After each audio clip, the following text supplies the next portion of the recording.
Okay? All right. Do you know what time it is? Many people are living in their own little fairy tale world, and they don't know what is going on spiritually. Actress Katie Holmes, 6 years later, the article stated. 6 years after what? 6 years after meeting Tom Cruise. There are no more private jets, no more fancy dinners with David and Victoria Beckham, no more being the wife of the most powerful actor in Hollywood. For Katie Holmes, after a jet-set start, a fairy tale wedding in Italy, and what would have been 6 years of marriage to Tom Cruise, there is just being normal. And a source said that Katie couldn't be happier training her daughter on her own in New York City. Apparently, Katie Holmes finally woke up to the fact that she was living in some kind of fairy tale world. She wanted out, and she wanted to be more normal for a change. Well, normal for her. Likewise, many people today are living a fairy tale kind of life in the sense that they are not living in the real spiritual world. They don't recognize what's going on and what is going to happen in this world and perhaps in their own lives. They need a wake-up call. They need to wake up.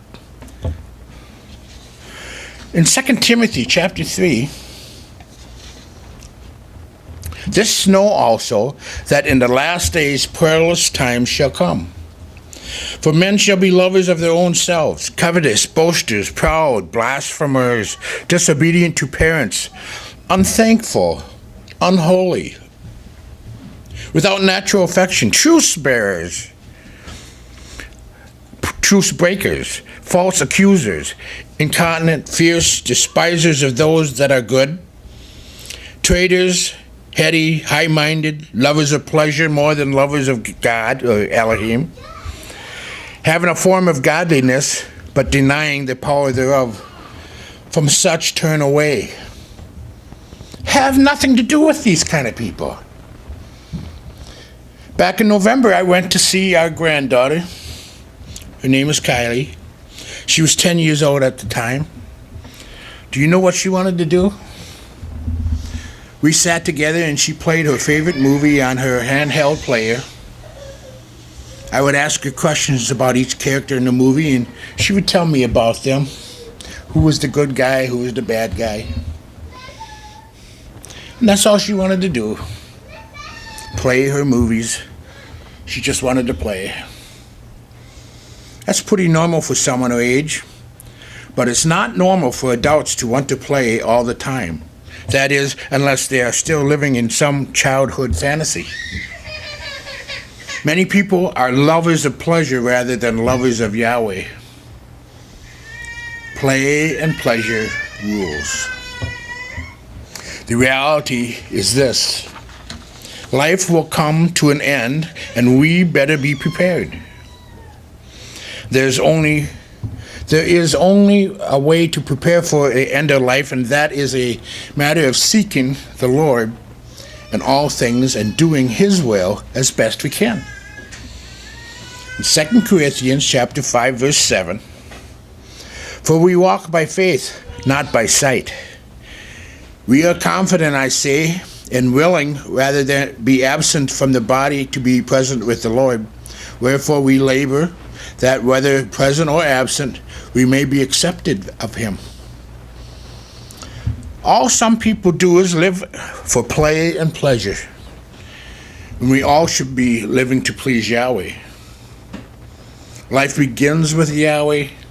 Life ends with Yahweh. We need to sandwich Yahweh in between. That is, in all life. He should be in the middle of everything that we do in life. Romans 13, verse 11. And that, knowing the time, that now it is not high time to awake out of sleep, for now is our salvation nearer than when we believed. It is. When we first believed, till now, we're one step closer.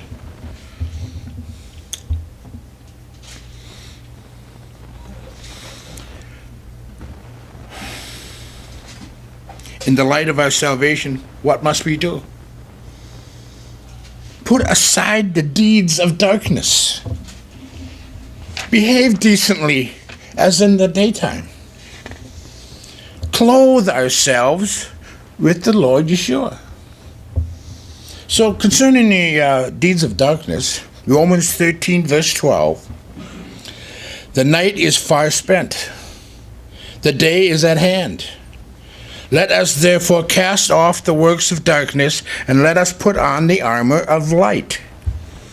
The story about the drunk husband. He snuck up the stairs quietly. He looked in the bathroom mirror and he bandaged the bumps and bruises he received in the fight earlier that night. He then proceeded to climb into bed, smiling at the thought that he pulled one over on his wife. When morning came, he opened his eyes and there stood his wife. You were drunk last night, weren't you? No, honey. Well, if you weren't, then who put all the Band-Aids on the mirror? Is there any darkness in your life? Is there any dark deeds in your life? Is there any dark thoughts? Robert Louis Stevenson's story of Dr. Jekyll and Mr. Hyde. Dr. Jekyll discovered a drug whereby he could transform himself into a man devoid of conscience and able to wallow in every kind of vice. Stevenson named this monster Mr. Hyde. When Dr. Jekyll wanted to become Hyde, all he could do is he would take a dose of this drug. And likewise, when Hyde wanted to become Jekyll, he would transform himself almost instantly by the same means. But the time came when the inclination to remain the evil Hyde was so great that he could not recover himself to assume the kindly and respectable life of Jekyll.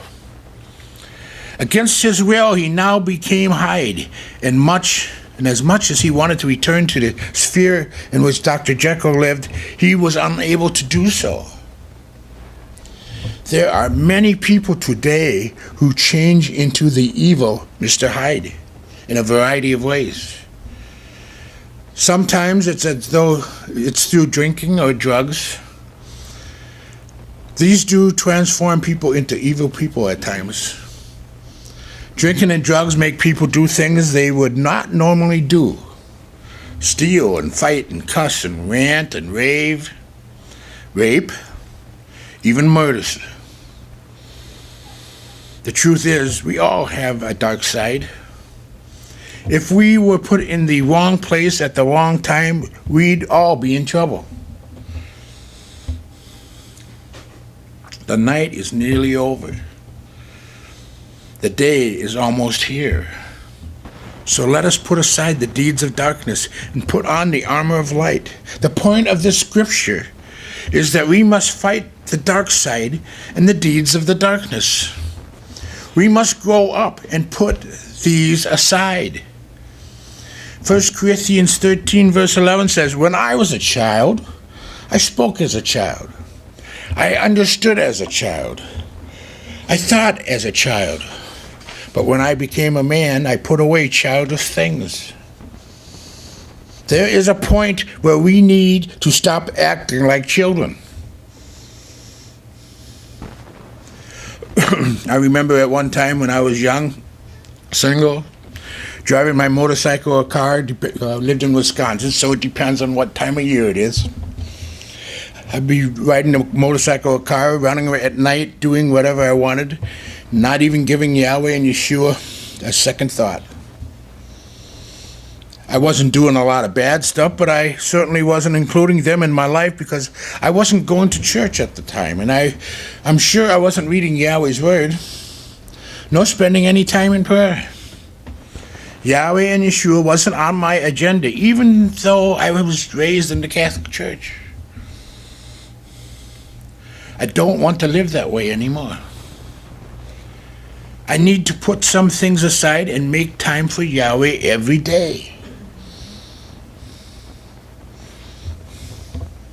When I allow Yahweh and Yeshua into my life and stay busy serving Him, I will have little time for any kind of darkness or evil.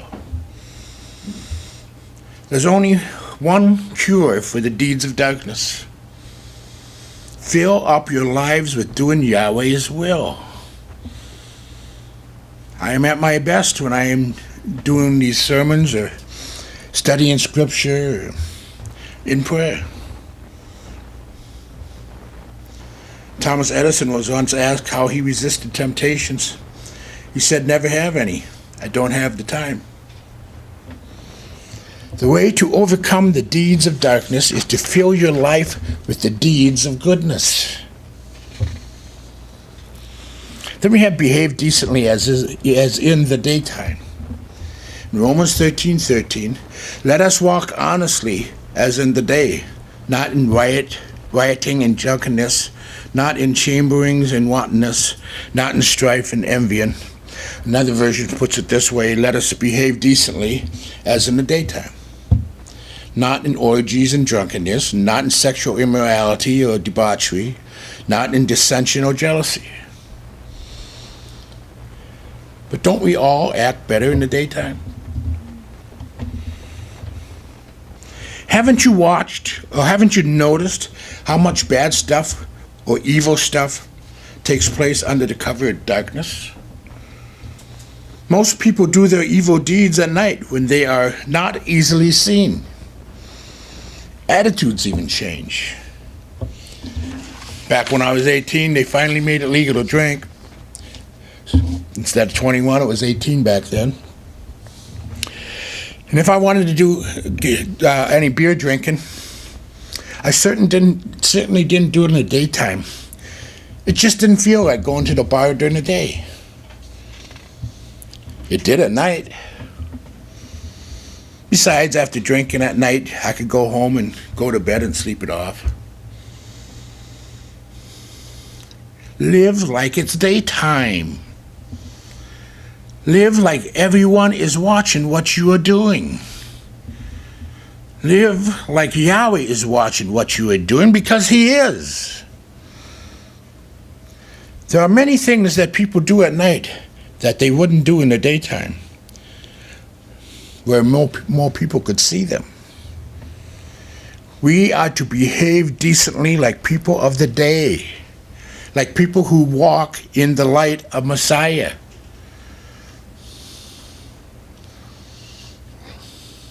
I keep thinking that many people do things, and that yet they pray to this guy on the cross. And I'm thinking to myself, would your guy on the cross be proud of what you are doing? Or would you want to hide it from him? And you can't. Would he be proud of the kind of movies you're watching? What kind of songs you listen to? What kind of books are you reading? Would he be proud of that? Would he be proud of your life? Live like it's daytime. In Ephesians 5, verse 8, for you were sometimes darkness, but now are you light in the Lord. Walk as children of light. For the fruit of the Spirit is in all goodness and righteousness and truth, proving what is acceptable unto the Lord. And have no fellowship with the unfruitful works of darkness, but rather reprove them. For it is a shame even to speak of those things which are done of them in secret. But all things that are reproved are made manifest by the light. For whatsoever does make manifest is light. Wherefore he says, awake thou that sleeps, arise from the dead, and Messiah shall give thee light. See then that you walk circumspectly, not as fools, but as wise, redeeming the time, because the days are evil. Wherefore, be you not unwise, but understand what the will of the Lord is. We have to behave decently as in the daytime, as people of the light. What is the will of the Lord? Where are you going to find the will of the Lord? You're going to find it in a church where some minister tells you what it is? Or are you going to read it for yourself? It's in the Bible. Why do you think people don't want the Bible They don't want to read it. They don't even want to have anything to do with it because it condemns their lifestyle. Just yesterday, I saw an article where the Vice President of the United States says the people who believe in the Bible are bigots to the gay community, and they should be eliminated. The Vice President of the United States. Clothe ourselves with the Lord Yeshua. Romans 13:14. But put you on the Lord Yeshua Messiah, and make not provision for the flesh to fulfill the lusts thereof. We should be somewhat concerned about how we dress, but even more concerned about how we dress spiritually. We should be more concerned with our spirit than with our flesh. And how do you clothe your spirit? According to this text, we should clothe ourselves with Messiah. And how do we do this? We spend time with Yeshua and His Word. The more we behold Him in Scripture, the more we will think like Him and be like Him. Actor Daniel Day-Lewis played Abraham Lincoln in a movie, and he won the Academy Award for it. And according to the part, he was probably a very good choice to play the part of Lincoln. He seems to have the ability to put himself into the parts better than many actors. It's like he can become another person by studying the person's life and character. This is no different for us. We must study the person and character of Yeshua. The more we do this, the more we will clothe ourselves with Messiah. 2 Corinthians 3:18. But we all, with open face, beholding as in a glass the glory of the Lord, are changed into the same image from glory to glory, even as by the Spirit of the Lord. The New Living Translation puts this verse this way. So all of us who have had that veil removed can see and reflect the glory of the Lord. And the Lord, who is the Spirit, makes us more and more like Him as we are changed into His glorious image. We clothe ourselves with Yeshua by saturating our minds with Scripture, reading Scripture, studying and meaning of the Scripture that you're looking at, memorizing Scripture, quoting Scripture, living our Scripture in our lives. Romans 13, verse 14.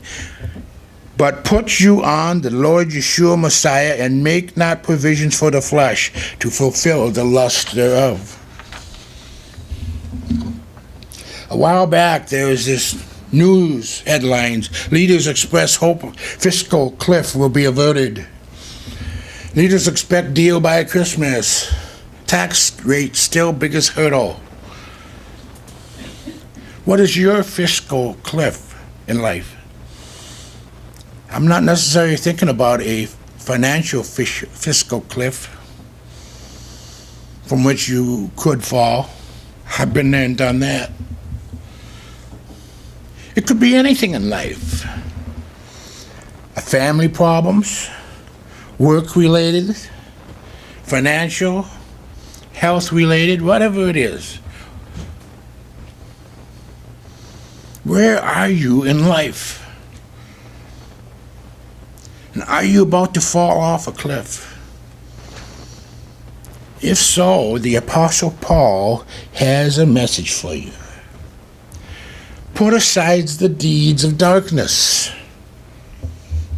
Behave decently as in the daytime. Put on the Lord Yeshua Messiah. He is your only hope of a better life and a life that pleases Yahweh. Yahweh bless.